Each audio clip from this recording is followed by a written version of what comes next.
Dear friends, నార్మల్గా మన car విషయం వచ్చినప్పుడు కొన్ని చిన్న చిన్న పాయింట్స్ ఉంటాయి. ఆ చిన్న చిన్న పాయింట్స్ని మనం శ్రద్ధ వహిస్తే దానివల్ల లాభం ఎక్కువ ఉంటుంది, ప్లస్ పెద్ద సమస్య మనం అవాయిడ్ చేసిన వల్ల అవుతాం. అవి ఏంటో 2-3 పాయింట్స్ మనం ఈరోజు డిస్కస్ చేద్దాం. ముఖ్యంగా కార్ గ్లాస్ మీద నార్మల్గా మీరు వారం రోజులు, 10 రోజులు, 15 రోజులు వాడకుండా రోడ్డు సైడ్ పార్క్ చేసినప్పుడు కానీ, అపార్ట్మెంట్లో పార్క్ చేసినప్పుడు కానీ దుమ్ము ధూళి బాగా పడుతుంది. అయితే మీరు ఎప్పుడైతే కారు వాడటానికి కారు దగ్గరికి వస్తారో అప్పుడు మీ గ్లాస్ మీద, కారు మీద అంతా దుమ్ము బాగా పడి ఉంటుంది. అయితే క్లీనింగ్ చేసిన వాళ్ళు ఉంటే పర్లేదు, క్లీనింగ్ చేయని కార్లకి నేను చెప్తున్నా ఈ విషయం. అప్పుడు అట్లీస్ట్ మీరు కారు మొత్తం క్లీన్ చేయాల్సిన పని లేదు, అవకాశం కూడా ఉండదు. అలాంటప్పుడు కారు మొత్తం క్లీన్ చేయకుండా ఈ గ్లాస్ ఒకటి మాత్రం క్లీన్ చేయండి. అయితే ఈ క్లీన్ చేసే విధానం కూడా మీరు లోపలికి వెళ్ళి ఎమ్మడే ఎగ్జిషన్ వేసి వైపర్ని ఆన్ చేయొద్దు.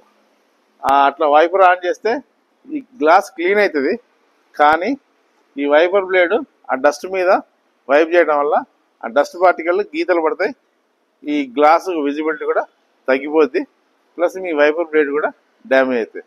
అలా కాకుండా మీరు ఏం చేయాలంటే, మీరు ఈ గ్లాస్ మీద ఉన్న దుమ్ముని క్లాత్ పెట్టి మొత్తం దుమ్ము క్లీన్ అయ్యేటట్టు క్లీన్ చేయండి. క్లీన్ చేసిన తర్వాత మీరు లోపలికి వెళ్ళి వైపర్ నాజులు స్ప్రే చేయాలి. ఆ స్ప్రే చేసినప్పుడు వాటర్ మొత్తం గ్లాస్ మీద పడుతుంది. అప్పుడు మాత్రమే ఈ వైపర్ ఆన్ చేయండి. అప్పుడు వైప్ చేస్తుంది. వైప్ చేసినప్పుడు మీకు క్లీన్ అయిపోద్ది. అలా కాకుండా మీరు డైరెక్ట్గా వాడితే వైపర్ బ్లేడ్ డ్యామేజ్ అయింది, గ్లాస్ డ్యామేజ్ అయింది. అందుకోసమే మీరు ఒకవేళ వైపర్ నాజుల్లో వాటర్ లేకున్నా, స్ప్రే చేయకున్నా, చిన్న మగ్గుతోని నీళ్లు తీసుకొచ్చి దీని మీద పోసి అప్పుడు వైప్ చేయండి, వైపర్ ఆన్ చేయండి. So that me glass damage కాదు, వైపర్ బ్లేడ్ కూడా డ్యామేజ్ కాదు. రెండో పాయింట్, నార్మల్గా మీరు డైలీ కార్ని క్లీన్ చేయడానికి వాచ్మెన్కి ఇన్స్ట్రక్షన్ ఇచ్చి క్లీన్ చేయడానికి మీరు చెప్తూ ఉంటారు. అయితే అతను ఏం చేస్తూ ఉంటాడు, రోజు క్లీన్ చేసినాక క్లీన్ చేశాను నేను అని ఓనర్ గుర్తించడానికి ఈ వైపర్ బ్లేడ్లని ఇలా పైకి లేపెట్టి క్లీన్ చేసి అట్లనే ఉంచుతాడు. దాన్ని అతనన్నా కిందికి చేస్తాడు, లేకుంటే మీరు కిందికి వచ్చినప్పుడన్నా కిందికి పెట్టారు. ఈ ప్రాసెస్లో ఒక్కోసారి ఆ వాచ్మెన్ దీన్ని ఏ విధంగా లిఫ్ట్ చేయాలో ఆ విధంగా ఆ యాంగిల్లో లిఫ్ట్ చేయడు. దానివల్ల ఇది బెండ్ అయిపోయి దీని అలైన్మెంట్ పోతుంది. అలైన్మెంట్ పోవడం వల్ల మీకు వైపింగ్ అనేది సరిగ్గా చేయదు. రెండో విషయం, ఇది కారు మ్యానుఫ్యాక్చరర్ ఈ వైపర్ బ్లేడ్ ఆర్మ్ని ఈ లోపల స్ప్రింగ్ ఇచ్చాడు.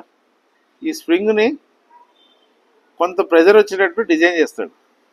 ఈ స్ప్రింగ్ వల్ల ఈ ఆర్మ్ ఈ బ్లేడ్ మీద ఎంత ప్రెజర్ ఉండాలో అంత ప్రెజర్ మాత్రమే వస్తుంది.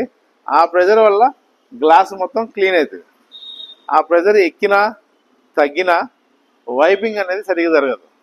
అందుకోసం ఈ బ్లేడ్ని రోజు ఓపెన్ చేసి ఇట్లా పైకి లేసి కిందికి దించడం అనేది చేయకూడదు. మ్యానుఫ్యాక్చరర్ దీన్ని డిజైన్ చేసినప్పుడు దీన్ని ఓపెన్ ఇట్లా పైకి లేపరు, దీన్ని ఇట్లా డౌన్ చేయరు అనే ఉద్దేశంతోనే దీన్ని డిజైన్ చేసిండు.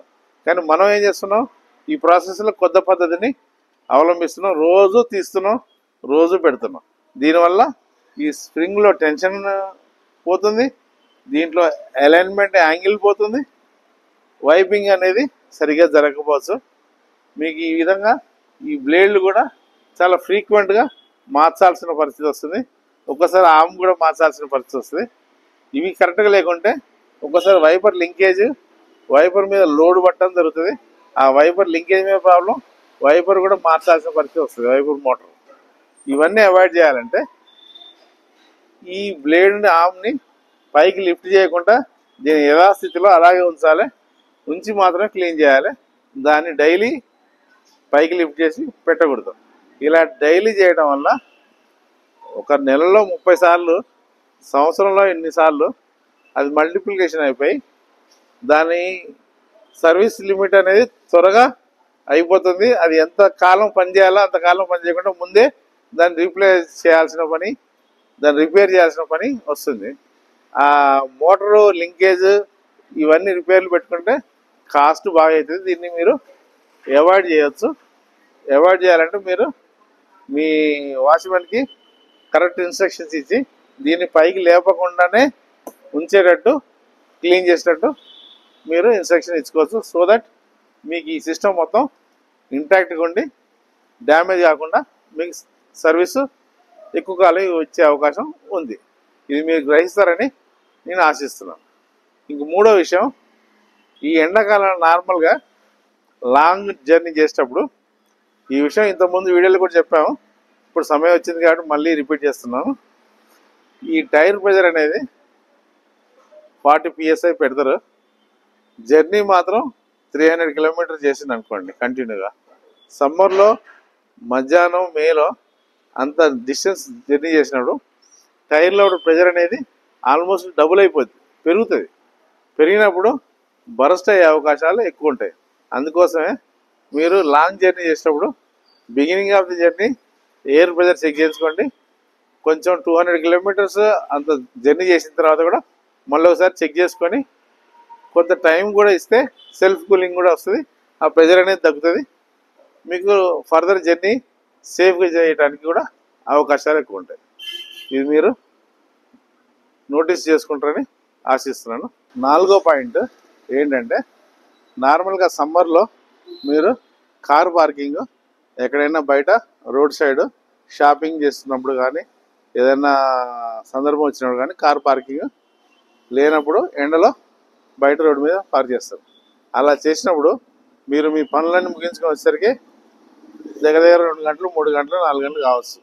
ఆ టైంలో కూడా ఎస్పెషల్లీ సమ్మర్లో మధ్యాహ్నం మే మంత్లో మీరు ఒక విషయం గుర్తుపెట్టుకోవాలి. ఈ గ్లాస్ అనేది కొంచెం 1 ఇంచు వరకు కిందికి దించి పెట్టాలి.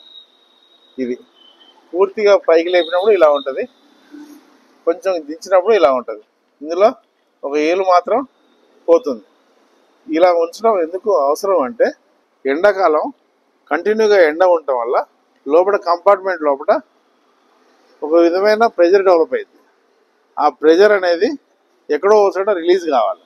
రిలీజ్ కాకున్నప్పుడు మీకు ఈ కారులో ఉన్న పెద్ద ఏరియా ఉన్న గ్లాసు ఈ ఫ్రంట్ విండ్షీల్డ్, ఈ ఫ్రంట్ విండ్షీల్డ్ని అది బ్రేక్ చేసే అవకాశాలు ఎక్కువ ఉన్నాయి. అలా బ్రేక్ చేసుకొని దీన్ని డ్యామేజ్ చేస్తుంది. అలా కాకుండా ఉండాలంటే ఆ ప్రెజర్ని రిలీజ్ చేయాలి. కాబట్టి మీరు అవతల సైడ్ ఇవతల సైడ్ ఈ గ్లాస్ని ఏలు పట్టేంత కొంచెం డౌన్ చేసి పెడితే ఇందులో నుంచి ఆ ప్రెజర్ అనేది ఎస్కేప్ అయ్యిద్ది, మీ గ్లాస్ కూడా డ్యామేజ్ కాదు. ఇది ప్రాక్టికల్లీ జరిగే విషయాలు. ఇది నార్మల్గా మా నోటీస్కి చాలా కేసులు వచ్చినాయి కాబట్టి మేము ఇది తెలుసుకొని మీకు కూడా ఈ విషయాన్ని షేర్ చేద్దామని చెప్తున్నాను. ఆ విధంగా మీరు డౌన్ చేయండి.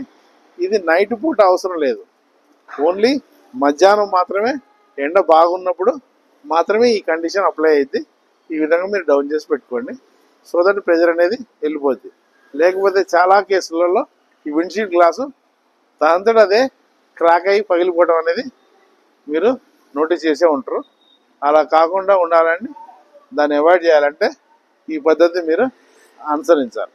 కారులో వైపర్ అనేది, వైపర్ బ్లేడ్ ఎప్పుడెప్పుడు ఆన్ చేయాలి, ఎప్పుడెప్పుడు ఆన్ చేయకూడదు అనేది 2 విషయాల గురించి నేను డిస్కస్ చేస్తున్నాను.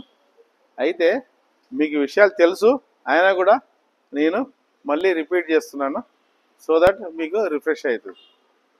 వైపర్ బ్లేడ్ ఆన్ చేయాలంటే 3 కండిషన్స్ ఉండాలి. ఐదర్ వర్షం పడుతున్నప్పుడన్నా, గ్లాస్ మీద సఫిషియెంట్గా నీరు ఉంటే, వెట్ కండిషన్ ఉంటుంది కాబట్టి వైపర్ ఆన్ చేయండి. లేదా వైపర్ నాజల్ ఆన్ చేసేసి పూర్తిగా గ్లాస్ మీద నీరు ఉండేటట్టు చూసి కొద్దిగా వెట్ కండిషన్ ఉన్నప్పుడు ఈ వైపర్ బ్లేడ్ ఆన్ చేయండి. లేదా వైపర్ నాజులు పనిచేయకుంటే మామూలుగా మగ్గుతో పాటు నీళ్లు పోసి వైపర్ ఆన్ చేయండి. కానీ ఈ 3 కండిషన్ లేనప్పుడు, నీళ్లు లేనప్పుడు ఈ వైపర్ ఆన్ చేసింది అనుకోండి, ఈ బ్లేడ్ అనేది డ్రై కండిషన్లో వైప్ చేయడం వల్ల త్వరగా వితిన్ సెకండ్స్ లోపల ఇది వేడెక్కుతుంది. వేడెక్కి ఈ బ్లేడ్ అనేది డ్యామేజ్ అవుతుంది. ఈ డ్యామేజ్ అయిన బ్లేడ్ వల్ల వైప్ చేయడం వల్ల ఈ గ్లాస్ కూడా కాస్ట్లీ గ్లాస్ డ్యామేజ్ అవుతుంది. అందుకనే వెట్ కండిషన్లో ఉన్నప్పుడు మాత్రమే, గ్లాస్ మీద నీరు ఉన్నప్పుడు మాత్రమే, వాటర్ ఎంతో కొంత నీరు ఉండాలి, అప్పుడు మాత్రమే వైపర్ వేయాలి. లేకున్నప్పుడు వైపర్ వేయకూడదు. మీరు వేయాల్సిన పరిస్థితి వచ్చినప్పుడు మీరు మగ్గుతో నీళ్లు పోసి, లేకుంటే వైపర్ నాజులు ఆన్ చేసి వైపర్ ఆన్ చేసి చెక్ చేసుకోండి. వర్షం పడుతున్నప్పుడు ఇక ఆటోమేటిక్ ఎట్లాగో వర్షం సఫిషియెంట్ పడుతుంటుంది కాబట్టి అప్పుడు మీరు వీటి గురించి ఆలోచించాల్సిన పనే లేదు. Thank you.